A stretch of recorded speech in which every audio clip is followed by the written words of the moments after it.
총으로 저격을 당했습니다. 범인은 지금 터키의 과격 테러 단체인 회색 늑대의 단원인 23살의 메흐메트 알리 아흐자였습니다. 그 총알은 1mm 차이로 교황의 심장을 비켜갑니다. 전문 저격수인 알리 아흐자는 나중에 이렇게 말합니다. 나는 그동안 한 번도 실패를 한 적이 없는 프로페셔널이다. 그날도 분명히 실수가 없었다. 그런데 어찌해서 교황이 살아있는지 나도 모르겠다. 이렇게 고백을 합니다. 근데 거의 죽을 뻔하셨던 교황님은 자신의 생존에 대해 직접 이렇게 설명을 하셨습니다. 총알을 빗나가게 한 것은 바로 어머니의 손이었다. 혼란 속에서 나는 죽음의 문턱에서 멈추었다. 지금 보는 이 사진은 일반 아련을 하시는 교황님을 일반 어떤 사진 작가가 계속 추적해서 찍고 있는데 갑자기 총을 맞으신 교황님 이 장면에서 내주 사진을 인화를 해보니까 이런 사진이 턱 나온 거예요. 그날은 5월 13일이죠. 5월 13일은 파티마 성모님 발현일이죠. 그래서 이것은 성모님께서 나를 살려주셨구나 라고 깨달은 교황님은 당신의 심장 옆에 박혀있던 총알을 꺼내어서 파티마에 보내서 성모님의 화관 정중앙에 전리품으로 꽂아두게 하셨습니다. 여기 총알입니다. 이 부분이. 이 성모님께 봉헌된 화관은 파티마 성모님께 포르투갈 전 국민들이 포르투갈을 구원해 주신 성모님께 돈을 모아서 금부치를 모으고 보석을 모아서 이렇게 아름답게 장식을 해 주신 것이죠. 1차 세계대전이 끝나고 난 뒤에. 그런데 그 왕관에다가 이 자기 몸속에 박혀있는 그 총알을 수술로 꺼낸 거를 갖다서 이렇게 꼽으니까 마치 미리 맞추어 놓은 듯이 딱 맞았다고 합니다. 빼낼 필요도 없고 꺼낼 수도 없고 그렇게 됐다고 합니다. 이 사건을 겪으신 교황님은 곧 교황청 비밀 문서고에 보관되어 있던 파티마의 비밀이 기록된 문서를 모두 가져오게 하셨고 읽어보셨습니다. 그리고 교황님은 당신의 저격 사건이 파티마의 제3의 비밀에 포함된 사건의 일부임을 깨달았고 이후 약 5개월간 파티마 성모님 발현에 관한 모든 문서를 탐독을 하셨다고 합니다. 그리고는 1984년 3월 25일 교황 요한 바로 2세께서는 로마의 바티칸의 성 베드로 대광장에서 소련과 전 세계를 티없으신 마리아 성심께 단체적이고 공개적으로 봉헌하는 봉헌식을 거행하셨습니다. 파티마 성모님을 이렇게 모시고 와서 왜 그렇게 하셨는가? 왜 하필이면 파티마 성모님께 그렇게 봉헌했는가? 이를 알기 위해서 이 파티마 발현의 의미에 대해서 우리가 조금 더 알아보도록 해야 됩니다. 그 중에 우리 강의에 필요한 중요한 부분을 먼저 알아보겠습니다. 이제 포르투갈 파티마 성모 발현에 대해서 알아봅니다. 1917년 5월 13일에서 10월 13일까지 6차례나 성모님이 이 포르투갈 중부에 레이리아라는 교구가 있는데 그 교구에 속한 아주 산골짜기에 파티마라는 아주 조그마한 마을이 있습니다. 시골이죠. 산골이죠. 성모님은 제1차 세계대전이 한창이던 1917년 5월 13일에서 10월 13일까지 6차례 루치아 10살입니다. 그의 동생 사촌입니다. 이게 루치아가 10살, 프란치스코가 9살, 그리고 히아친타가 7살인데 이 프란치스코와 히아친타는 친남매간이고 루치아는 사촌 누나 언니죠. 성모님은 새 어린이를 통해서 하늘의 엄청난 메시지를 전해주는데 이것은 바로 현세를 살아가고 있는 우리들을 대상으로 주신 그 구원의 메시지입니다. 베네딕토 16세 교황께서는 파티마 성모님의 메시지는 우리 시대의 가장 예언적인 메시지라고 평가하셨습니다.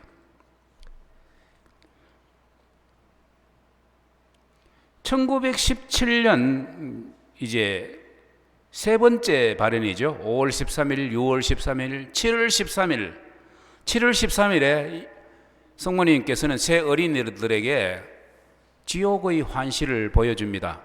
성모님께서 땅을 손으로 이렇게 비추자 땅이 쫙 빛으로 갈라지면서 지옥이 보이는데 수많은 사람들이 지옥으로 떨어져 있고 마귀들이 그들을 괴롭히고 있고 그들은 건불땡이처럼 막 불길 속에서 날아다니는 엄청난 그런 환시를 보여주셨습니다. 그리고는 슬픈 어조로 말씀하셨습니다. 너희는 불쌍한 죄인들이 가는 지옥을 보았다. 하느님께서는 그들을 구원하시기 위해 내 티없는 성심에 대한 신심을 이 세상에 세우고자 하신다. 성모님의 티없는 성심에 대한 신심, 그때까지는 사람들이 그렇게 그 성모님의 마음에 대해서는 별로 신심이 없는데 하느님께서 그 신심을 이 세상에 세우고자 하신다고 전해줍니다. 내가 말하는 것을 너희가 실천하면 많은 영혼들이 구원될 것이요 세상에는 평화가 올 것이다. 그리고 전쟁도 곧 끝날 것이다. 그러나 인류가 계속해서 하느님의 마음을 상해드린다면 피오 11세 교황 때에 또 다른 더 무서운 전쟁이 일어날 것이다. 2차 세계대전을 미리 예언하는 것이죠.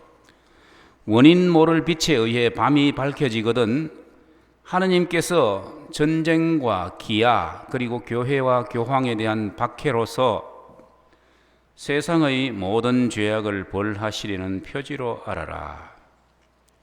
이 재앙을 막기 위해 러시아를 내 성심에 봉헌하고 매달 첫 토요일마다 보석의 영성체를 실천하라고 부탁하러 다시 오겠다. 내 요청이 채워지면 러시아는 회개하고 평화가 올 것이다. 만일 그렇지 않으면 러시아는 자기 오류를 온 세상에 퍼뜨리고 전쟁을 유발하며 교회에 박해를 가할 것이다. 선한 사람들은 순교를 당하고 교황은 더 큰 고통을 받을 것이며 여러 나라가 무너질 것이다. 그러나 결국 내 티없는 성심이 승리하게 될 것이다. 교황은 나에게 러시아를 봉헌할 것이고 러시아는 회개할 것이며 세상의 평화의 시기가 도래할 것이다. 그리고 묵주기도를 바칠 때 매 신비가 끝난 다음에 이 기도를 바쳐라. 예수님 저희 죄를 용서하시며 저희를 지옥불에서 구하시고 모든 영혼들을 천국으로 이끌어 주시며 특히 자비를 가장 필요로 하는 영혼들을 돌보소서. 이렇게 세 번째 발현 때 이야기를 하셨습니다. 그리고 이제 나중에 루치아는 이제 몇 년 후에 수녀원에 들어가는데 도로테아 수녀원에 먼저 입회를 합니다. 그래서 예비 수녀였던 도로테아 수녀가 1929년입니다. 그러니까 1917년 12년 후죠. 그때 도로테아 수녀가 이 도로테아 수녀원에서 루치아가 장상들에게 홀로 성시간을 가질 수 있는 시간을 청해서 허락을 받았어요. 그래서 1929년 6월 13일입니다. 6월 13일 밤 11시에서 12시까지 혼자 성당에서 성신을 가지는데 캄캄한, 불도 안 켜는 캄캄한 성당이 갑자기 환하게 빛이 밝으면서 제대 쪽에서 이런 성삼위 하나님의 모습이 이렇게 나타납니다. 성부, 성자, 성령, 그리고 예수님의 가슴에서 이렇게 성체 성혈이 흐르는 모습, 빛의 모습으로 있고, 성모님이 옆에 서 계시고, 성모님께서는 당신의 티 없는 성심을 손에 이렇게 들고 계시고, 그죠? 왼손에 들고 계시고, 그리고 여기는 gratia and mercies, 은혜와 자비라는 글씨가 이렇게 물 흘러내리듯이 이렇게 써져 있는 이런 환시가 나타났습니다. 이때 성모님이 루치아에게 이렇게 말합니다. 하나님께서 이 방법으로 구원하실 것을 약속하시면서 교황에게 전 세계 모든 주교들과의 일치 안에서 러시아를 내 티 없는 성심에 봉헌할 것을 요구하시는 때가 왔다. 나를 거슬러 범한 죄로서 하나님의 정의의 심판을 받는 영혼들이 매우 많다. 그래서 나는 보상을 요청하러 온 것이다. 이 지향으로 네 자신을 희생하고 기도하여라. 그러자 루치아 소녀님이 묻습니다. 성모님께, 예수님께 묻습니다. 예수님, 십자가에 매달려 계신 예수님께, 왜 러시아의 회개에 티 없으신 마리아 성신께 대한 봉헌이 꼭 필요합니까? 이렇게 물어보았어요. 왜 성령께 청하지 않고, 또는 예수님께, 예수 성신께 청하지 않고, 삼위일체 하느님께 청하지 않고 왜 마리아의 티 없는 성신께 봉헌해야 되느냐? 당연히 물어볼 수 있죠. 그러자 예수님이 이렇게 대답하셨습니다. 온 교회가 이 봉헌을 통해 마리아의 티 없으신 성심의 승리를 알게 되고 마리아의 성심에 대한 신심을 더욱 확고히 하여 티 없으신 마리아 성심을 나의 거룩한 성심과 나란히 두기를 내가 원하기 때문이다. 예수님이 그걸 원한대요. 하나님이신 예수님이 원하시면 이제 그게 이유가 마지막이죠. 최종 이유죠. 그리고는 계속해서 그러나 그 봉헌은 늦어질 것이다. 그럼에도 불구하고 티 없으신 마리아 성심은 러시아를 구할 것이다. 그것은 성모님께 맡겨졌기 때문이다 라고 대답하셨습니다. 하나님께서는 이 세상과 러시아를 구원하는 일을 성모님께 맡겼다고 합니다.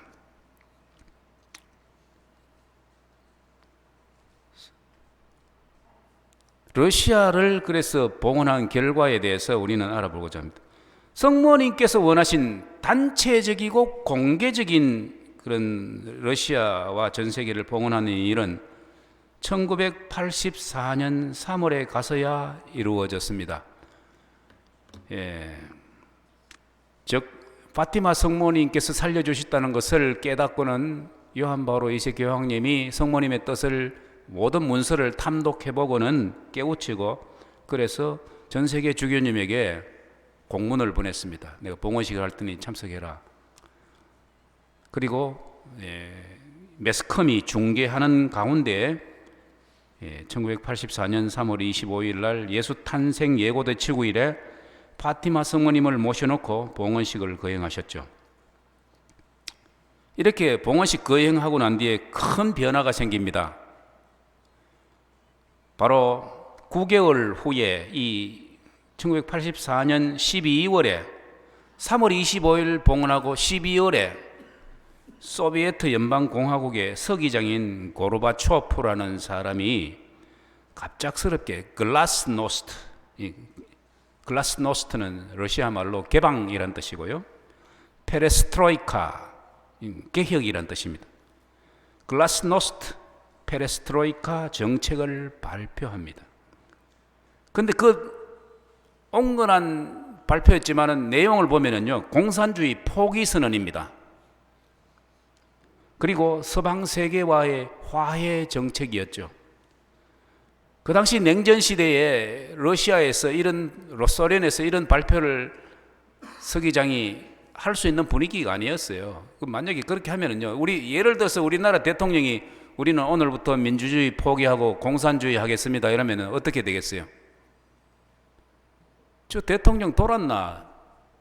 뒤에서 뭐 어떤 군인이나 누구인데 대통령 암살해버리죠. 대방.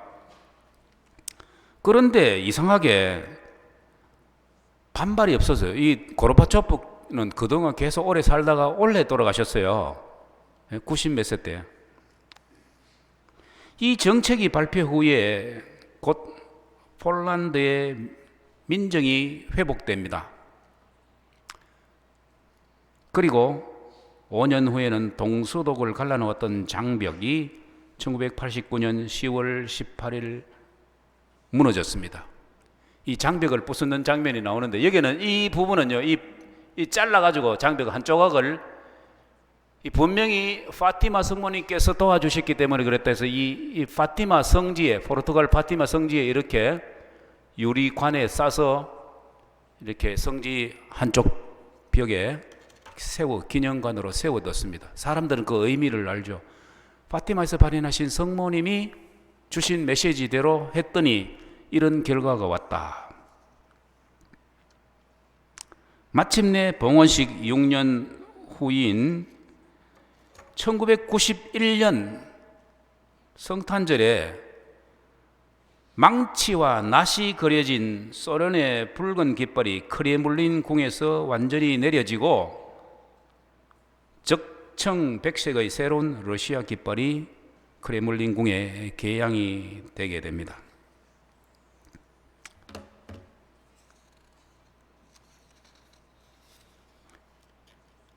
이 사람은 이제 레닌이죠.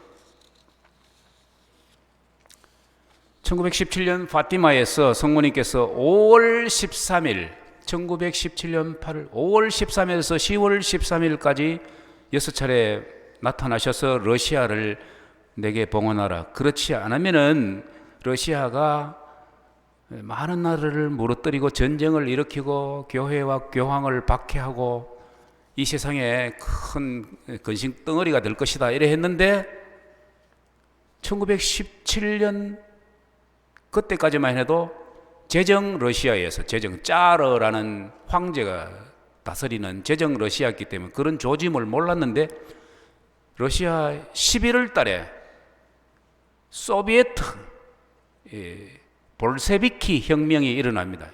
이 레닌이 일어나가지고 사람들을 선동하고 그래서 어쨌든 볼셰비키 혁명이 일어나서 러시아가 공산주의로 바뀌어버렸습니다. 11월 달에요. 10월까지는 성모님이 나타나시고 11월 달에 러시아 달력으로 러시아는 그 음력을 썼거든요. 러시아 달력으로 10월입니다. 그때가 11월이 10월인데 그래서 자기들은 붉은 10월 혁명 이렇게 부르죠. 러시아가 공산당이 된 것이 1917년 11월 달인데 1991년 12월 완전히 종식이 되어버린 거죠. 공산주의 막을 내린 거죠. 종주국이 무너진 것이죠. 공산주의 출현 후에 74년간을 인류를 지긋지긋하게 괴롭혔던 이 공산주의가 무너져 내렸는데 이 철옹성 같은 공산주의가 무너지는데 전쟁을 해가 진 것도 아니고 어떻게 무역 봉쇄 정책으로 무너질 것도 아니고 총 한 발 안 맞고 원자탄 이런 거 안 맞고 그냥 공산주의 막을 내렸어요. 별다른 세속적인 원인도 없이 무너져 내린 거예요.